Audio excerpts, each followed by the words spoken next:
Hi friends, എല്ലാവർക്കും രേഷസ് P S C വരിലേക്ക് സ്വാഗതം. നമ്മൾ 6ാം ക്ലാസ്സിലെ 9ാമത്തെ ചാപ്റ്റർ മധ്യകാല കേരളമാണ് നോക്കുന്നത്. മധ്യകാല കേരളം നമുക്ക് വിവരങ്ങൾ ലഭിക്കുന്നത് ഏകദേശം ഒരു 9ാം നൂറ്റാണ്ടിലെ തുടക്കത്തോടു കൂടിയാണ്. ഈ 9ാം നൂറ്റാണ്ട് മുതൽ 18ാം നൂറ്റാണ്ട് വരെ കേരളത്തെ കുറിച്ച് അറിവ് ലഭിക്കുന്നതാണ് ചെപ്പേടുകൾ എന്ന് പറയുന്ന രേഖകളിലൂടെയാണ്.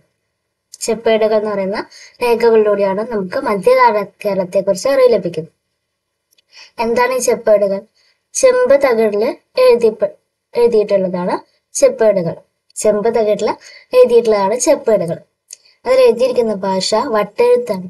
വട്ടെഴുത്ത് ഭാഷയിലാണ് എഴുതിയിരിക്കുന്നത്. വട്ടെഴുത്ത് ലിപിയാണ്. ഇവിടെ കൊടുത്തിട്ടുണ്ട് ചെപ്പേടുകൾ. ചെമ്പ് തകിടില് രേഖപ്പെടുത്തിയിട്ടുള്ളത്. നാടുവാഴികള് ക്ഷേത്രങ്ങൾക്കും കച്ചവട സംഘങ്ങൾക്കും ചാർത്തി കൊടുക്കുന്ന അധികാര രേഖകളാണ് പ്രധാനമായിട്ട് ചെപ്പേടുകളിലുള്ളത്.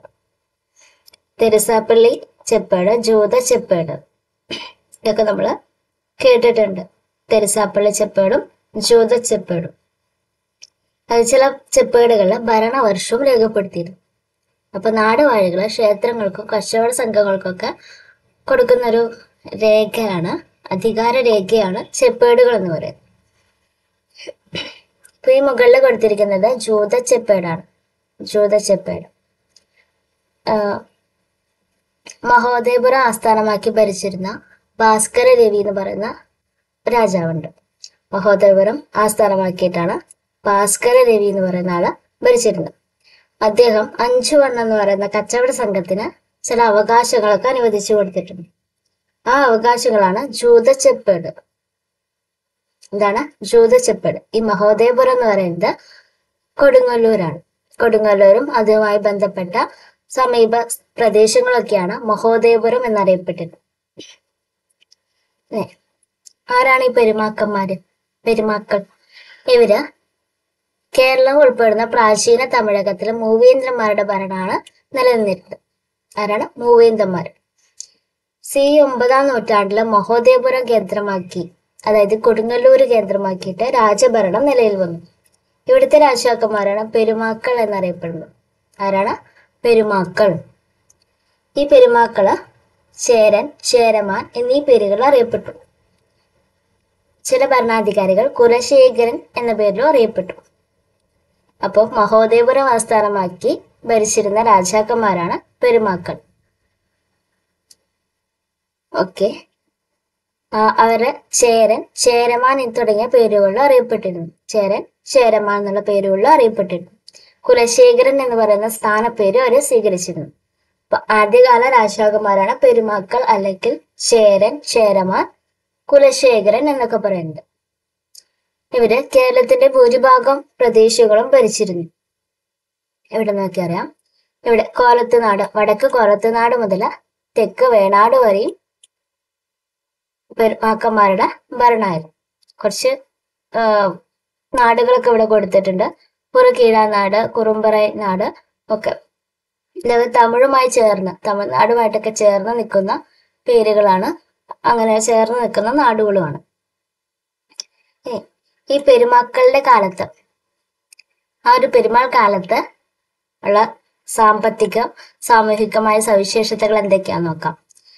ജലലഭ്യത പ്രദേശങ്ങളില് കൃഷി വ്യാപകമാക്കി. ജലലഭ്യതയുള്ള പ്രദേശങ്ങളില് കൃഷി വ്യാപകമാക്കി. കാർഷിക ഗ്രാമങ്ങളിലെ ബ്രാഹ്മണർ അധികാരം സ്ഥാപിച്ചു. ക്ഷേത്രങ്ങൾ അധികാര കേന്ദ്രങ്ങളായി വികസിച്ചു വന്നു. കൃഷിഭൂമിയുടെ ഉടമസ്ഥാവകാശം ബ്രാഹ്മണർക്കായിരുന്നു. ഭൂമിയിൽ നേരിട്ട് അധ്വാനിച്ചിരുന്നവർ ആളടിയന്മാരായിരുന്നു. അതായത് ആ കാലത്ത് കാസ്റ്റ് സിസ്റ്റം ആണ് പറയുന്നത്. ബ്രാഹ്മണർ അധികാര കേന്ദ്രമായിരുന്നു. അവർക്ക് കൃഷിഭൂമിയുടെ ഉടമസ്ഥാവകാശം ഉണ്ടായിരുന്നു. സമ്പത്ത് ബ്രാഹ്മണര് കൈവശപ്പെടുത്തിയിരുന്നു. അതിൽ അധ്വാനിച്ചിരുന്നവര് ആളടിയന്മാര് അല്ലെങ്കിൽ താഴ്ന്ന ജാതിക്കാരൊക്കെയാണ്. ആ ഒരു കാസ്റ്റ് സിസ്റ്റമാണ് നിലനിന്നിരുന്നത്. കൃഷിക്ക് പുറമെ വിവിധ തൊഴിൽ കൂട്ടങ്ങളും ഉണ്ടായി. ഇങ്ങനെ കൃഷി വളർന്നതോടുകൂടി നാടുകളുണ്ടായി. കൃഷി വളർന്ന നാടുകളുണ്ടായി. ഈ നാടുകൾ ഭരിച്ചിരുന്നവര് നാടുവാഴികൾ എന്നാണ് അറിയപ്പെട്ടത്. നാടുകൾ ഭരിച്ചിരുന്നവര് നാടുവാഴികൾ. നാടുവാഴി സ്വരൂപങ്ങൾ. 12ാം നൂറ്റാണ്ടോടുകൂടി പെരുമാൾ ഭരണം അവസാനിക്കുകയാണ്.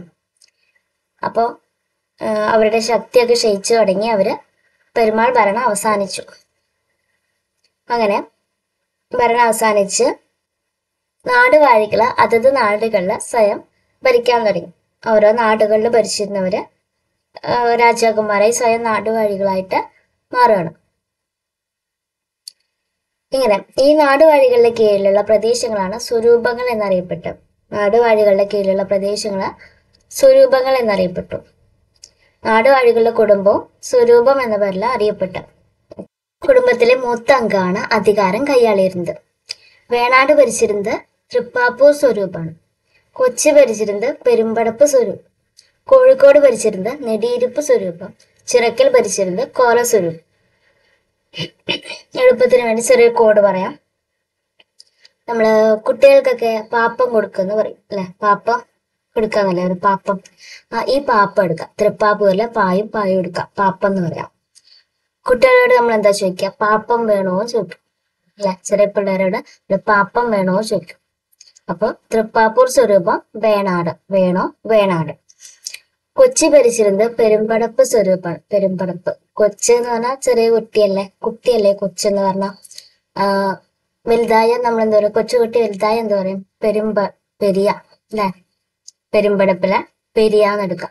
പെരിയ ആളായി എന്നൊക്കെ പറയില്ല കുട്ടീനെ. കുട്ടി വലുതായ പെരിയ ആളായി എന്ന് പറയും. അപ്പൊ കൊച്ചി ഭരിച്ചിരുന്നത് പെരുമ്പടപ്പ്. കോഴിക്കോടിലെ കോഴി എടുക്കാലോ. കോഴി എടുത്ത നെടിയിരിപ്പിനെ നമ്മൾ അടയിരിപ്പ് എന്ന് പറഞ്ഞാലോ.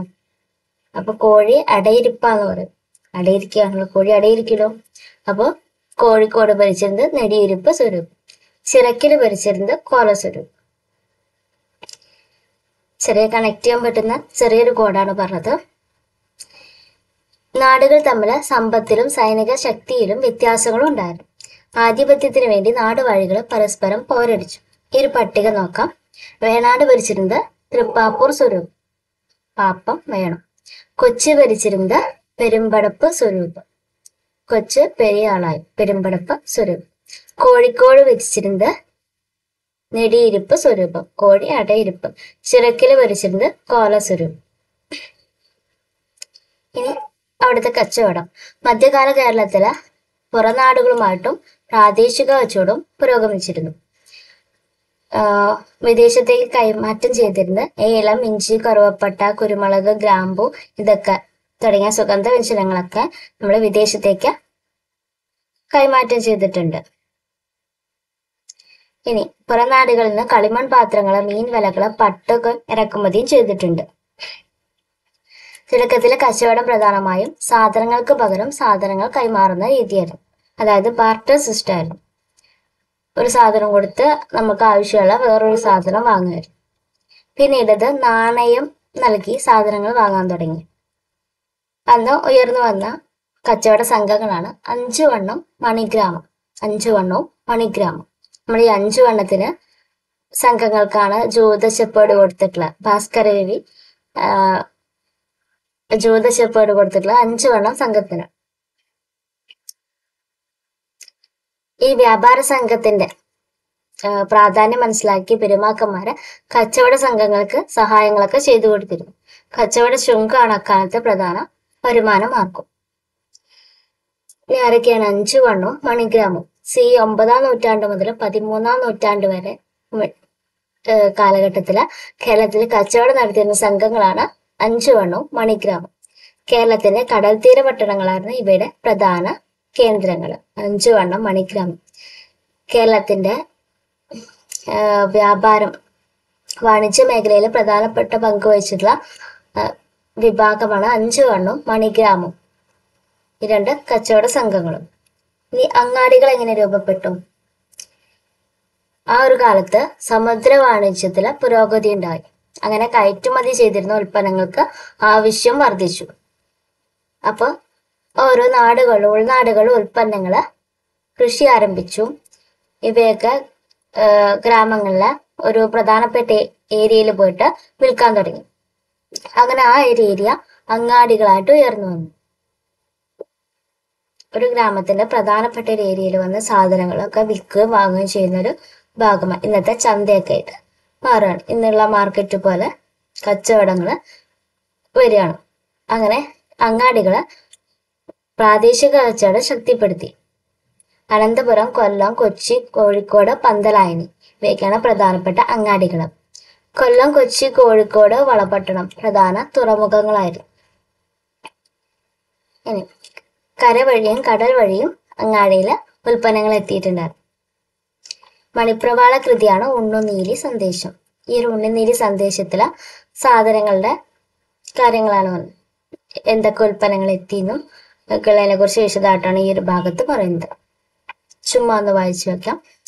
തട്ടം കട്ടിൽ കയറുവല, കൈക്കട്ടിൽ മഞ്ചട്ടി കൊട്ടം, മുട്ടും മുട്ടിൽ കരയും മരിയും, പെട്ടിയും പട്ടുനൂലും, ആടും ചാടും, കുടയും അടയും, പഞ്ഞിയും മുഞ്ഞിവേരും, നൂറും ചോറും, ചുറയും മറയും, കാരിരുമ്പും കരിമ്പും ഇതൊക്കെ കച്ചവടം ചെയ്തിരുന്ന സാധനങ്ങളെ കുറിച്ചാണ് പറയുന്നത്. ഉണ്ണുനീലി സന്ദേശം മണിപ്രവാള കൃതിയാണ് കേട്ടോ. എന്താണ് മണിപ്രവാളം? മധ്യകാലഘട്ടത്തില് സംസ്കൃതവും പഴയ മലയാളവും ചേർന്നൊരു ഭാഷാശൈലി രൂപം കൊണ്ടു. അതിനെയാണ് മണിപ്രവാളം എന്ന് പറയുന്നത്. സംസ്കൃതവും മലയാളവും ചേർന്നുള്ള ആ ഒരു ഭാഷയെ പറയാ മണിപ്രവാളം എന്നാണ്. ഈ ഒരു ശൈലിയിൽ നിരവധി ഗ്രന്ഥങ്ങൾ രചിക്കപ്പെട്ടിട്ടുണ്ട്. ഇനി 15-ാം നൂറ്റാണ്ടിൽ കേരളത്തിലെത്തിയ മാഹ്വാൻ എന്ന് പറയുന്നത് ചൈനീസ് സഞ്ചാരി കോഴിക്കോട് തുറമുഖത്ത് കച്ചവടം കണ്ടു. ആ കച്ചവടത്തെ കുറിച്ച് വിശദീകരിക്കുകയാണ്. ചൈനയിൽ നിന്ന് കപ്പലെത്തുമ്പോൾ രാജാവിന്റെ പ്രതിനിധി ദല്ലാളും കൂടിയിട്ട് എന്ത് ചെയ്യും? കപ്പലിലെ ചരക്കുകളുടെ പട്ടിക തയ്യാറാക്കി വില കണക്കാക്കും. എന്നിട്ട് അവർ നിശ്ചയിക്കുന്ന വിലയ്ക്ക് ഈ സാധനങ്ങൾ വിൽക്കാൻ പാടൂ എന്ന് പറയും. ആ ഒരു കാര്യമാണ് ഈ ഒരു ഭാഗത്ത് പറഞ്ഞിരിക്കുന്നത്. ഇനി ഭാഷ, സാഹിത്യം, കല. മധ്യകാല കേരളത്തിലെ ഭാഷയും സാഹിത്യവും കലയും എങ്ങനെയാണ്? ഉണ്ണുനീലി സന്ദേശം മണിപ്രവാള കൃതിയാണെന്ന് പറഞ്ഞു. അതുപോലെ മലയാളം തമിഴിൽ നിന്ന് രൂപപ്പെട്ട ഭാഷയാണ്. സംസ്കൃതവും മലയാള ഭാഷയുടെ വികാസത്തിൽ പങ്കുവഹിച്ചിട്ടുണ്ട്. അപ്പോൾ സംസ്കൃതത്തിൽ നിന്നും തമിഴിൽ നിന്നൊക്കെ ചേർന്നാണ് നമ്മൾ മലയാളം ഉണ്ടായത്. പണ്ടത്തെ മലയാള ലിപിയാണ് വട്ടെഴുത്തും കോലെഴുത്തും. ചെറുശ്ശേരിയുടെ കൃഷ്ണഗാഥ, എഴുത്തച്ഛന്റെ രാമായണം, മഹാഭാരതം, കിളിപ്പാട്ട്, കുഞ്ചൻ നമ്പ്യാരുടെ തുള്ളൽ കൃതികൾ ഇവയൊക്കെ മലയാള ഭാഷയുടെ വികസനത്തിന് വഴിതെളിച്ചു. ചെറുശ്ശേരിയുടെ കൃഷ്ണഗാഥ, എഴുത്തച്ഛന്റെ രാമായണവും മഹാഭാരതം, കിളിപ്പാട്ടും, കുഞ്ചൻ നമ്പ്യാരുടെ തുള്ളൽ കൃതികളൊക്കെ മലയാള ഭാഷയുടെ വികാസത്തിന് വഴിതെളിച്ചു. 17-ാം നൂറ്റാണ്ടില് ഖാസി മുഹമ്മദ് അറബി മലയാളത്തിൽ രചിച്ച മുഹീദ്ദീൻ മാലയും 18-ാം നൂറ്റാണ്ടിൽ അർണോസ് പാതിരി രചിച്ച പുത്തൻപാനയും മലയാള ഭാഷയ്ക്ക് പുരോഗതി കൈവരിച്ചു. ഏതൊക്കെയാണ്? മുഹീദ്ദീൻ മാല രചിച്ചതാര? ഖാസി മുഹമ്മദ് രചിച്ച അറബി മലയാളത്തിൽ രചിച്ച കൃതിയാണ് മുഹീദ്ദീൻ മാല. അർണോസ് പാതിരി രചിച്ച കൃതിയാണ് പുത്തൻപാന. അവയ്ക്ക് പുറമെ വടക്കൻ പാട്ട്, തെക്കൻ പാട്ട്, തൊഴിൽപ്പാട്ട് ഒക്കെ മലയാള ഭാഷയെ ജനകീയമാക്കി.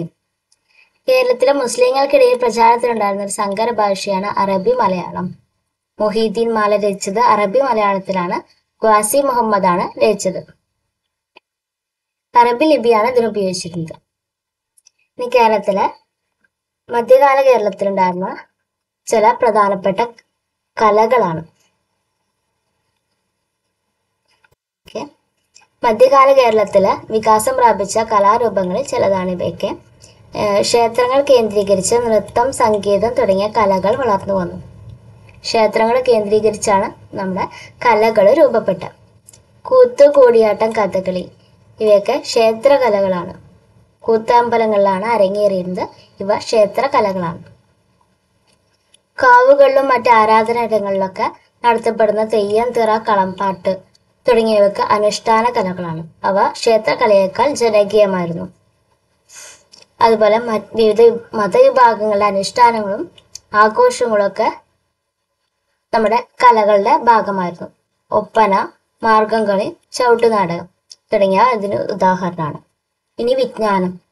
മധ്യകാല കേരളത്തിലെ വിജ്ഞാന മേഖല എങ്ങനെയായിരുന്നു? പെരുമാൾ കാലത്ത് പ്രധാന ജ്യോതിശാസ്ത്രജ്ഞനായിരുന്നു ശങ്കരനാരായണൻ. വളരെ ഇമ്പോർട്ടൻ്റ് ആയിട്ടുള്ള ഒരാളാണ് ശങ്കരനാരായണൻ. ജ്യോതിശാസ്ത്ര രംഗത്തെ പ്രശസ്തനാണ്. അദ്ദേഹം രചിച്ച കൃതിയാണ് ശങ്കരനാരായണീയം. ഗണിതശാസ്ത്ര രംഗത്ത് സംക്രമ മാധവൻ നൽകിയ സംഭാവന ലോക ശ്രദ്ധ പിടിച്ചുപറ്റി. ഗണിതശാസ്ത്ര രംഗത്ത് സംഗ്രാമ മാധവൻ. ആയുർവേദത്തിലെ അഷ്ടാംഗഹൃദയം ആയുർവേദത്തില് ആരുടെ കൃതിയാണ്? വാഗ്ഭടന്റെ കൃതിയാണ്. അതുപോലെ ചരിത്ര വിവരങ്ങള് മൂഷകവംശം, ചരിത്ര വിവരങ്ങൾ അടങ്ങിയ മൂഷകവംശം ആരുടെയാണ്? അതുലന്റെയാണ് മൂഷകവംശം. അതുപോലെ തുഫത്തുൽ മുജാഹിദീൻ, അതും ചരിത്ര ബുക്കാണ്, ചരിത്ര കൃതിയാണത്. തുഫത്തുൽ മുജാഹിദീൻ എഴുതിയത് ഷെയ്ഖ് സൈനുദ്ദീൻ